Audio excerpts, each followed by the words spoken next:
donc il y avait des chiffres qui ont été trafiqués parce que xam nga le défunt régime de l'APR dafa amoon benn instrument de gouvernance bu mu indi woon le PSE sur la phase 1 lu baaxoon la donc parce que boo xoolee indice macroéconomique yi lu baaxoon la lu doon jëmale réew mi kanam la parce que dañoo defoon la transformation de l'économie maanaam le capital humain maanaam nga xam ne mooy le agriculture bi ñu tirer ko vers le haut moo tax nga doon gis président doon jënd ay tracteurs maanaam mécanisation de l'agriculture doon jàppale éleveurs yi ba ñu criminaliser c'est-à-dire le vol de bétail yooyu yëpp dafa bokkoon ci ay mécanismes mooy dans la phase 1 PSE mooy 2014 2019 lu amoon lan réew mi njariñ la mais dañoo dem ba ci biir ñu dugal ci politique politicienne ñu dugal ci des extrapolations des chiffres ñu dugal ci li nga xam ne day faux la mooy dañuy génnee xaalis war koo jox askanu Sénégal mais jox ko un groupuscule de personnes mooy ay hommes d'affaires nga récemment dégg nga fii ay transitaires yu ñuy jàpp fi mu toll nii ñu ngi en garde à vue yoo xam ne démb ak barki démb c'était des intouchables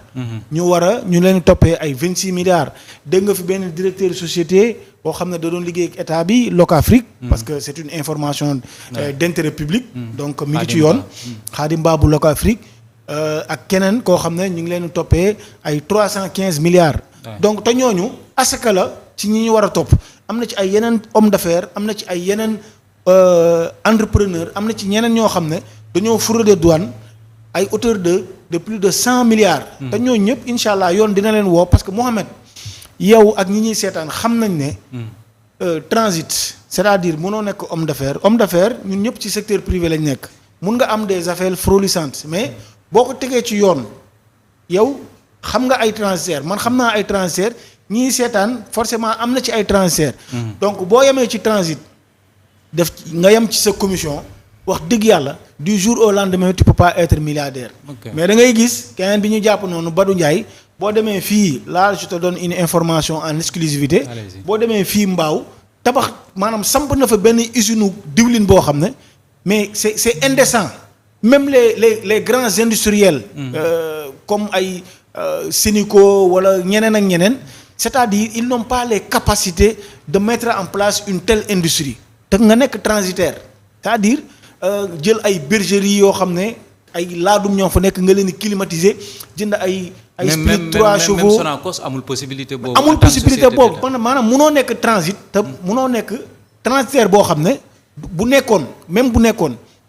toutes les importations qui viennent de l'étranger bu nekkoon yow yaa am exclusivité bi tu peux pas avoir cette richesse là alors que yow tu es un transitaire parmi des milliers de transitaires qui travaillent avec la douane donc xaalis boobu te bari na ci ay jaaykatu ceeb jaaykatu suukar jaaykatu diwlin ñoo xam ne ils ont fraudé la douane yaa ngi dégg pour enrichir te ñooñu ñëpp incha allah dinañ leen woo parce que xaalisu réew mi lañ sàcc te ku sàcc xaalisu réew mi da nga ko war a joxe maintenant man je pense qu'il y a pas une chasse aux sorcières honnêtement dama jàpp ni s'il y a des soupçons de malversation ou bien de détournement ou bien escroquerie sur les deniers publics wala enrichissement illicite il est de la responsabilité du nouveau régime en particulier le ministre de la justice le procureur te ministre de la justice ñëpp xam nañ ko Ousmane Diagne ancien procureur de la République le procureur de la République Ibrahima Ndoye ñëpp xam nañ ko son objectivité mu nekk un homme digne kooku du parparloo kooku muy président de la République Diomaye muy premier ministre Ousmane Sonko kenn mënu koo def looloo xam ne yoon maanaam conscience am du ko nangu te ñooñu duñ ko sant donc le premier ministre sortie bi mu def ak le secrétaire général du gouvernement ak le ministre de la justice c'est juste pour donner un aperçu te loolu lu koy corroborer mooy Michel Barnier qui a été nommé récemment nga xam ne tey lay def sa déclaration de politique générale en France mais moom ba mu ñëwee il a sorti un communiqué pour dire que l'état économique de la France est à l'agonie contrairement à ce que affirmait Gabriel Attal mooy son prédécesseur donc loolu c'est un exercice de bonne gouvernance c'est un exercice de transparence et premier ministre Ousmane Sonko il n'a fait que donner des informations d'intérêt public aux Sénégalais aux partenaires bilatéraux multilatéraux pour leur dire que donc lii ñuy waxoon ne économie Sénégal lii la am dettes yi nii la am bon du trésor yi lii la am en réalité donc c'est contraire à la réalité lui il donne les bons chiffres je pense que loolu sénégalais yi ak les partenaires dañ cee war a kontaan parce que dañu war a xam ne régime APR lim ñu bàyyeel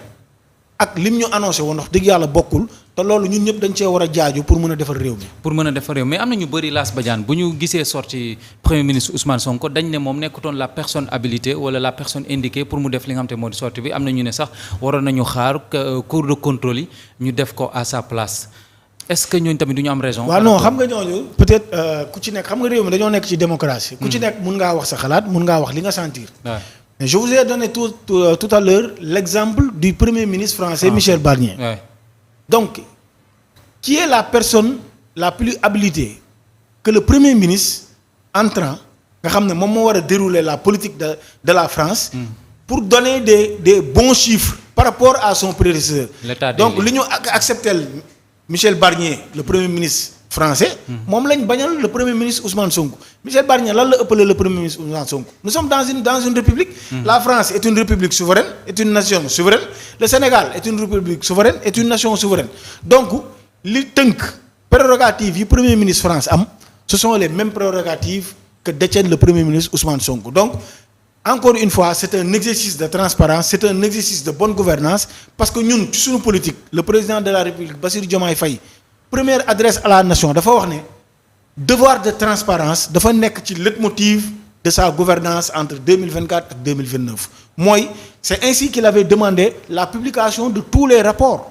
parce que rapport yooyu du le nouveau régime moo ko commandité ce sont d'anciens rapports yoo xam ne régime APR moo ko commandité mais nguur gi fi nekkoon moo ci teg tànkam parce que da nga ciy gis une prestigieuse institution comme la Cour des comptes yow toog nga fi benn jour nga ubbi sa téléphone ñu publier ndoo 7 rapports publier ndoo 13 rapports je pense que loolu c'est une honte c'est un manque de respect vis-à-vis du peuple sénégalais parce qu'il s'agit de nos deniers publics sa xaalis la sama xaalis la xaalisu de tous les Sénégalais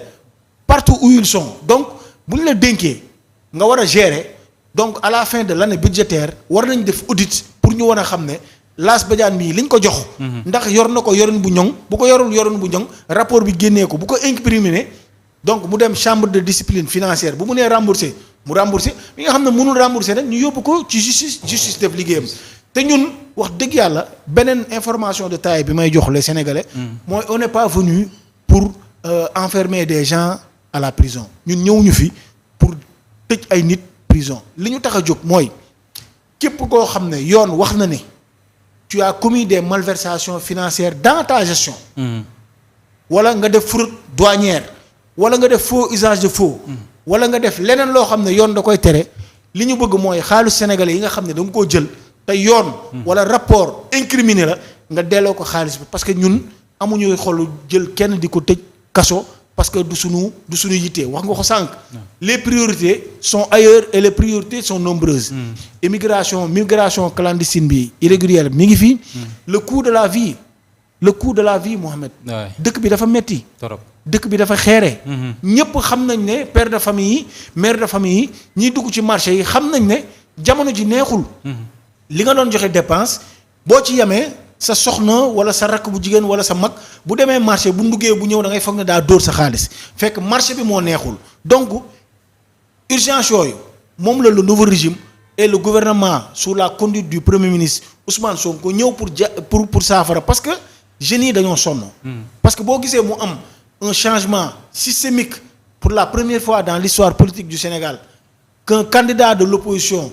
soit élu au premier tour sans contestation aucune. C'est parce que c'est le vent du changement qui a sonné. Les jeunes